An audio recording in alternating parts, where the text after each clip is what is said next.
Adoptée en 1777 après la déclaration d'indépendance, la Star-Spangled Banner, ou Stars and Stripes, est le très célèbre drapeau des États-Unis. Les 13 bandes rouges et blanches représentent les 13 États fondateurs du pays, à savoir le Connecticut, le New Hampshire, l'État de New York, le New Jersey, le Massachusetts, la Pennsylvanie, le Delaware, la Virginie, la Caroline du Nord, la Caroline du Sud, la Géorgie, l'État de Rhode Island et le Maryland.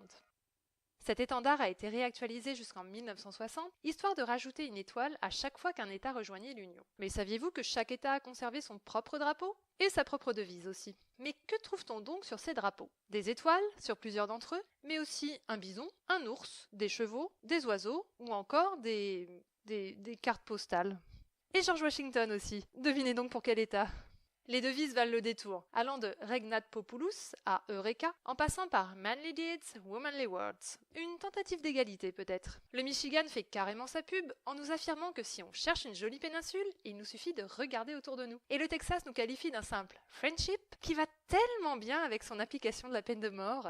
Ok, j'enchaîne car ce n'est pas le plus étonnant. L'Alaska a pour devise North to the Future, une phrase qu'aurait pu prononcer Buzz l'éclair, et cette incursion dans l'univers des jouets n'est qu'une habile transition pour vous parler de la création du drapeau de ce même État. Car c'est à la suite d'un concours que cette bannière a été adoptée, en 1927, et devinez qui a remporté la compétition? Un écolier de 13 ans, Benny Benson, qui vivait dans un orphelinat, ce qui ne l'a pas empêché de coiffer au poteau les 700 autres participants. Pourquoi ne pas faire appel à un graphiste, me demanderez-vous? J'éviterai de glorifier le travail des enfants, même si, reconnaissons-le, ça coûte moins cher, et je m'en tiendrai à la vérité historique. Le gouvernement de l'époque souhaitait simplement faire participer la population à la création d'un des symboles de son État. Et au final, le gagnant a remporté 1000 $. On ne m'ôtera donc pas de l'idée qu'il n'y a pas de petites économies.